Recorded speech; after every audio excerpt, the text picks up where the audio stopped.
Hello friends, स्वागत है हमारे इस यूट्यूब चैनल डिजिटल दीवाने 97 में। मैं नवीन कुमार भारती। आज बायोलॉजी जीव विज्ञान का एक महत्वपूर्ण भाग है ना, सेल, कोशिका, और कोशिका का ही एक भाग है केंद्रक। तो आज हम लोग यहाँ से पढ़ेंगे, क्योंकि हम अगर जो नहीं देखे हैं पहला वाला वीडियो वो देख लीजिए। और आज हम लोग चलेंगे केंद्रक पे। तो केंद्रक, न्यूक्लियस। केंद्रक इट मीन्स न्यूक्लियस। कह रहा है कि केंद्रक की खोज रॉबर्ट ब्राउन ने किया था। केंद्रक की खोज किसने किया था? रॉबर्ट ब्राउन ने किया था। कह रहा है कि यह कोशिका को नियंत्रित करता है, अतः इसे कोशिका का क्या कहते हैं? दिमाग कहते हैं। केंद्रक को अगर पूछा जाए कि केंद्रक को कोशिका का क्या कहते हैं, तो कोशिका का दिमाग कहते हैं। किसको? तो केंद्रक को। कह रहा है कि इसमें 80% प्रोटीन पाया जाता है। केंद्रक में 80% क्या पाए जाते हैं जी? प्रोटीन पाए जाते हैं। केंद्रक में 80% प्रोटीन पाए जाते हैं। नेक्स्ट कह रहा है कि रसधानी, जिसे हम लोग बोलते हैं वैक्लस, रसधानी। कह रहा है कि यह जल को संचित, इट मीन्स स्टोर करके रखता है, जमा करके रखता है ना। तो यह जल को संचित करके रखता है, स्टोर करके रखता है। कौन? तो ये रसधानी। इनका काम ही है कि जल को क्या करके रखना? स्टोर करके रखना। चलिए अगला है कि यह जंतुओं में छोटा होता है किंतु पादपों में बहुत बड़ा होता है। जी हाँ, यह जंतुओं में छोटा होता है और पादपों में क्या होते हैं? बड़े होते हैं। कह रहा है कि लवक, प्लास्टिड, तो यह पादपों का सबसे बड़ा कोशिकांग है। यह पादपों का सबसे बड़ा क्या है जी? कोशिकांग है। कौन? तो लवक, इट मीन्स प्लास्टिड। नेक्स्ट कह रहा है कि यह केवल पादपों में पाया जाता है। यह केवल पादपों में पाया जाता है। प्लास्टिड लवक जो है केवल पादपों में पाया जाता है, न कि जंतु में पाया जाता है। कह रहा है कि लवक जो है 3 प्रकार के होते हैं। लवक कितने प्रकार के होते हैं सर? तो लवक 3 प्रकार के होते हैं। याद रखिएगा कि लवक 3 प्रकार के होते हैं। चलिए नेक्स्ट आगे हम लोग देखते हैं।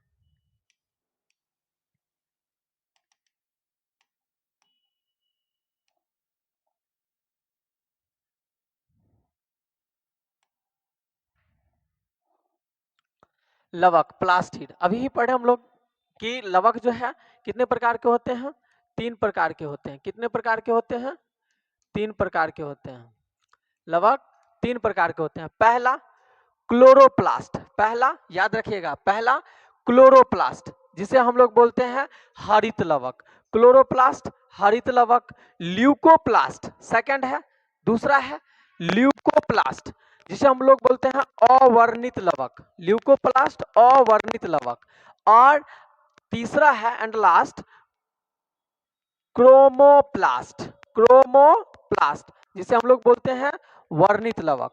पहला ल्यूकोप्लास्ट, सॉरी क्लोरोप्लास्ट, दूसरा ल्यूकोप्लास्ट और तीसरा क्लोरोप्लास्ट। क्योंकि यहाँ अगर हम लोग देख सकते हैं कि क्लोरोप्लास्ट हरित लवक, ल्यूकोप्लास्ट अवर्णित लवक और क्रोमोप्लास्ट वर्णित लवक, ये 3 प्रकार के होते हैं। लवक 3 प्रकार के होते हैं। पहला क्लोरोप्लास्ट हरित लवक, तो हरित लवक का काम क्या होता है भाई? तो यह भोजन का निर्माण करता है। यह भोजन का क्या करता है? निर्माण करता है। यह पत्ती तथा तना में पाया जाता है। अगर हरित लवक पूछा जाए तो हरित लवक का काम क्या है? तो हरित लवक का काम है कि भोजन का क्या करना? निर्माण करना। भोजन का क्या करना सर? निर्माण करना। किसका काम होता है? तो हरित लवक का काम होता है भोजन का निर्माण करना। और यह कहाँ पाए जाते हैं? तो पत्ती तथा तना में पाए जाते हैं। पत्ती तथा तना दोनों में पाए जाते हैं हरित लवक। अगला है अवर्णित लवक। अवर्णित लवक, जिसे हम लोग बोलते हैं ल्यूकोप्लास्ट। ल्यूकोप्लास्ट, इसका काम क्या होता है? तो इसका काम होता है भोजन को संग्रह करके रखना, जमा करके रखना, संग्रह करके रखना। यह भोजन का क्या करता है? संग्रह करता है। तथा यह कहाँ पाया जाता है? तो जड़ तथा फल में पाया जाता है। अवर्णित लवक यह जल तथा फल दोनों में पाया जाता है, यानी जल में भी पाया जाता है और सॉरी जड़, जल नहीं जड़, सॉरी जड़ में पाया जाता है और फल में पाया जाता है। और यह भोजन को क्या करके रखता है? संग्रह करके रखता है। अब लास्ट आते हैं हम लोग वर्णित लवक पे।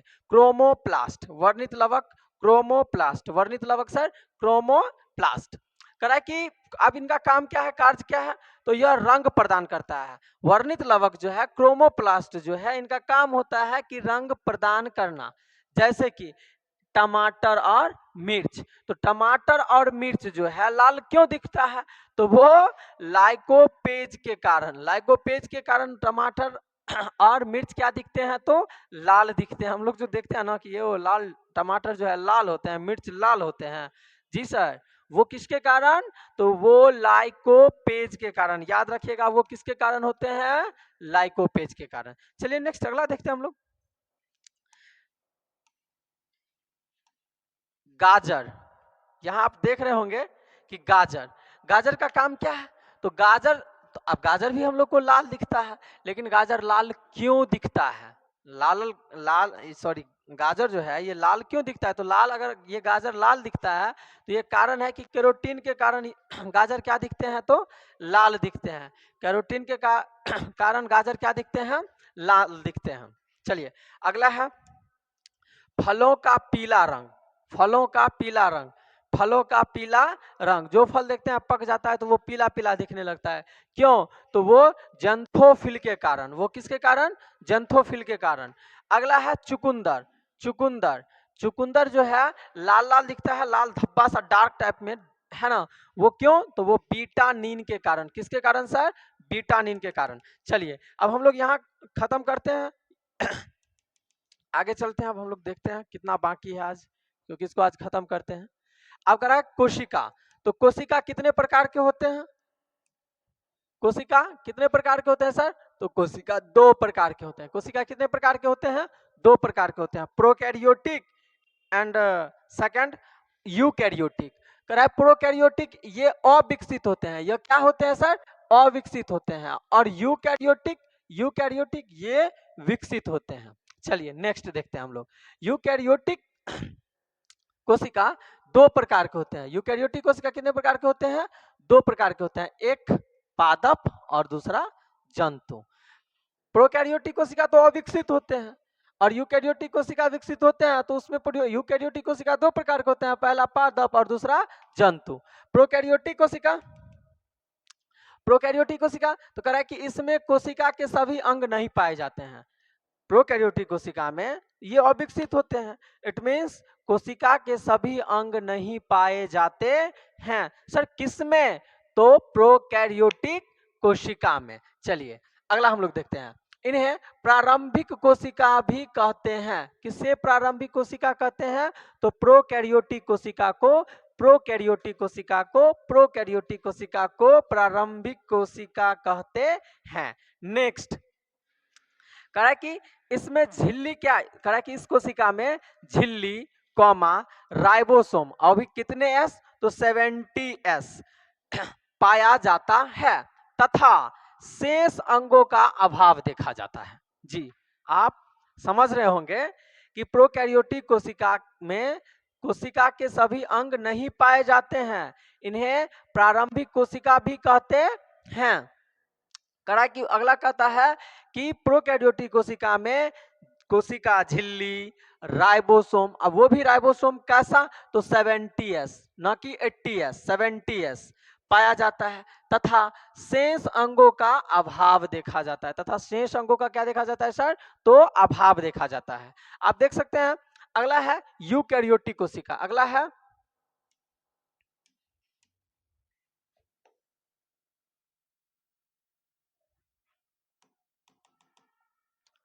यूकैरियोटिक कोशिका।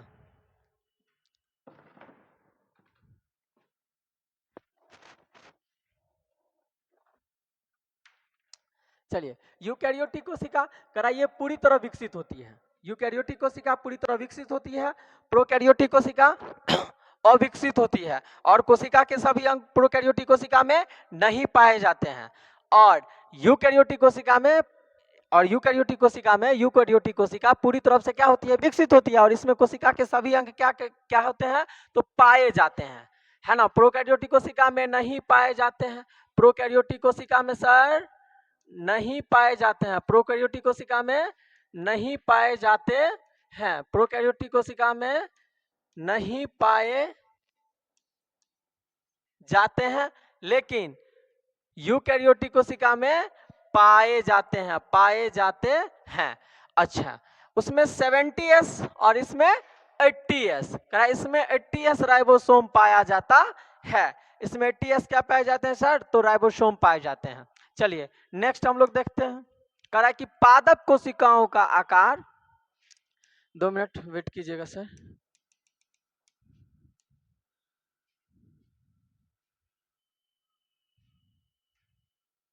हाँ ठीक है। पादप कोशिकाओं का आकार चौकोर होता है। पादप कोशिका जो होते हैं, पादप कोशिका, उसका आकार चौकोर होता है ना। और कह रहा है कि इनके अंदर का सबसे बड़ा अंग प्लास्टिड होता है। इसके अंदर का सबसे बड़ा अंग क्या होता है? प्लास्टिड होता है। कह रहा है कि इनका वैक्लस, इट मीन्स रसधानी, वैक्लस इट मीन्स रसधानी बड़ा होता है। इनमें क्लोरोफिल पाया जाता है सर। तो किसमें क्लोरोफिल पाया जाता है? यूकैरियोटिक कोशिका में क्लोरोफिल पाया जाता है। पादप कोशिकाओं का आकार चौकोर होता है, इनके अंदर का सबसे बड़ा अंग प्लास्टिड होता है, और इनका वैक्लस इट मीन्स रसधानी सबसे बड़ा होता है। अगर पादप कोशिका का पूछा जाए कि रसधानी क्या होता है, तो सबसे बड़ा होते हैं। कहा है कि इनमें क्लोरोफिल पाया जाता है। तो किसमें क्लोरोफिल पाया जाता है? तो आपको पता है कि पादप कोशिका में क्लोरोफिल पाया जाएगा, तभी तो पादप पेड़ पौधे जो हैं हरे भरे दिखते रहते हैं। अगर क्लोरोफिल नहीं रहेगा तो वो हरे भरे दिखेंगे नहीं जी। अगला हम लोग नेक्स्ट चलते हैं। कह रहा है जंतु कोशिकाएं गोल होती है। जंतु कोशिकाएं क्या होती है? गोल होती है। पादप कोशिकाएं चौकोर होती है।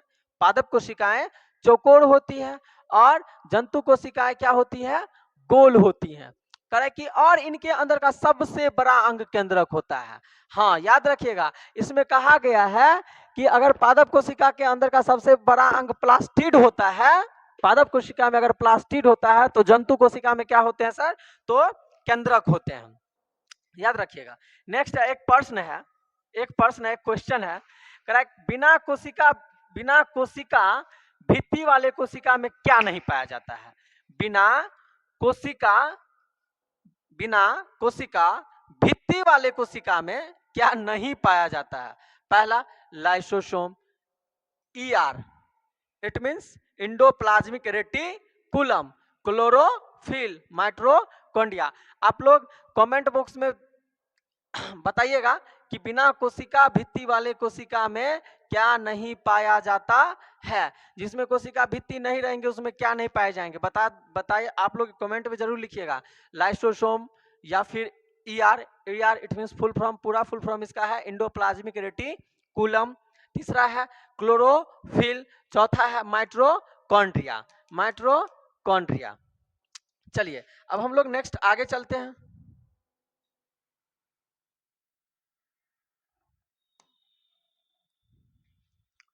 गुणसूत्र,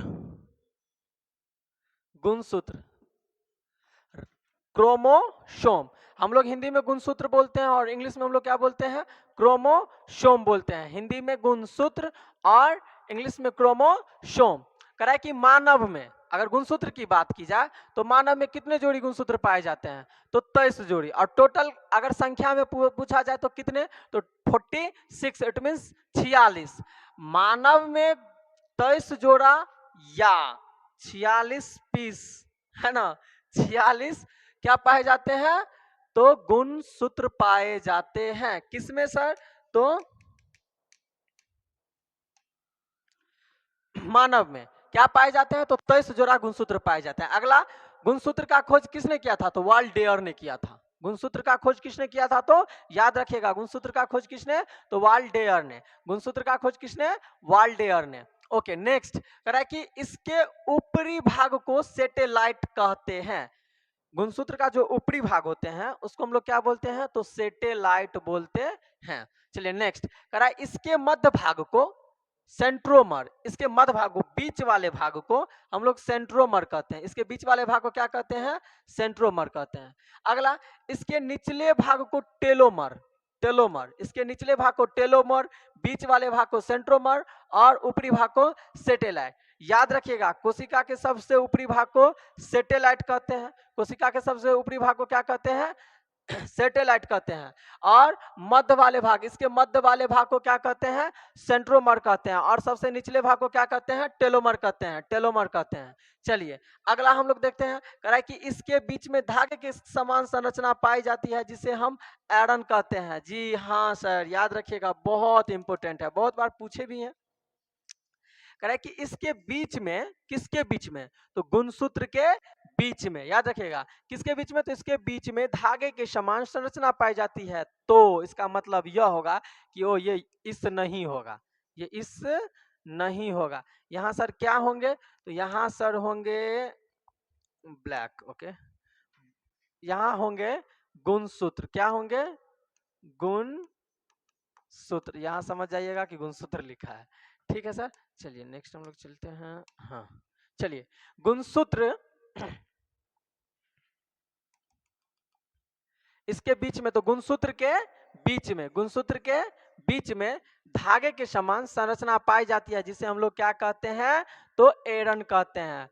गुणसूत्र के बीच में धागे के समान, एक धागा होता है, उस धागे के समान एक क्या पाई जाती है? संरचना पाई जाती है। एक क्या पाई जाती है सर? संरचना पाई जाती है, जिसे हम लोग क्या कहते हैं? एरन कहते हैं, जिसे हम लोग क्या कहते हैं? एरन कहते हैं। नेक्स्ट, चलिए नेक्स्ट हम लोग चलते हैं क्रोमोसोम पे। Chromosome, chromosome, CHROMOSOME, chromosome. कह रहा है क्रोमोसोम केंद्रक के अंदर पाए जाते हैं। जी, क्रोमोसोम कहाँ पाए जाते हैं? तो वो केंद्रक के अंदर पाए जाते हैं। क्रोमोसोम केंद्रक के अंदर पाए जाते हैं। अच्छा ठीक है, तो आगे चलते हैं। क्रोमोसोम केंद्रक के अंदर पाए जाते हैं। क्रोमोसोम के अंदर डीएनए होता है। यहाँ के नहीं, को नहीं, सॉरी के होगा। क्रोमोसोम के अंदर क्या होते हैं? DNA, deoxyribonucleic acid, deoxyribonucleic acid, DNA, deoxyribonucleic acid. कह रहा है डीएनए के अंदर जीन पाया जाता है। वाह गजब, यहाँ है, समझिए। कह रहा है क्रोमोसोम केंद्रक के अंदर पाया जाता है। क्रोमोसोम केंद्रक के अंदर पाया जाता है। और अगला कह रहा है क्रोमोसोम के अंदर डीएनए पाया जाता है। ओहो, समझिए, क्रोमोसोम केंद्रक के अंदर पाए जाते हैं। क्रोमोसोम के अंदर डीएनए होता है। तो इसका मतलब अगर केंद्रक के अंदर ये क्रोमोसोम है, तो इस क्रोमोसोम के अंदर डीएनए होगा, और इस डीएनए के अंदर क्या होगा? जीन होगा। यहां ये कह रहा है कि केंद्रक के अंदर क्रोमोसोम होगा, क्रोमोसोम के अंदर डीएनए होगा, इस डीएनए के अंदर जीन होगा, और जीन पर माता पिता के गुण पाए जाते हैं। अतः जीन ही आनुवंशिकता का क्या है? आधार है, बेस है, आधार है ना। चलिए हम लोग यहाँ फिर से एक बार रिवाइज करते हैं, क्योंकि ये बहुत महत्वपूर्ण टॉपिक है ना, इनको अच्छे से पढ़ना चाहिए। चलिए फिर से एक बार हम लोग पढ़ते हैं। चलिए, क्रोमोसोम, तो क्रोमोसोम केंद्रक के अंदर क्या होते हैं? क्रोमोसोम होते हैं। क्रोमोसोम के अंदर क्या होते हैं? डीएनए होते हैं। डीएनए के अंदर क्या होते हैं? जीन होते हैं। जीन पर किसका? तो माता पिता का गुण पाया जाता है। क्रोमोसोम केंद्रक के अंदर क्रोमोसोम, क्रोमोसोम के अंदर डीएनए, डीएनए के अंदर जीन, और जीन पर माता पिता का गुण पाया जाता है। अतः जीन ही आनुवंशिकता का क्या है सर? तो आधार है। जीन ही आनुवंशिकता का क्या है? आधार है, बेस है। जी, अगला कह रहा है जीन न्यूक्लियोटाइड का बना होता है। जी, तो जीन जो है, जीन किसका बना होता है? तो न्यूक्लियोटाइड का बना होता है। चलिए नेक्स्ट हम लोग का उसके बाद है डीएनए। डीएनए का मूल निर्माण खंड है। डीएनए का मूल निर्माण खंड है। तो जीन को खोज किसने किया था? तो जोहानसन ने किया था। आज हम लोग का क्लास यहीं तक रहा। हम मिलते हैं अगले वीडियो में। तब तक के लिए good day, take care, all the best. जय हिंद, जय भारत, बाय।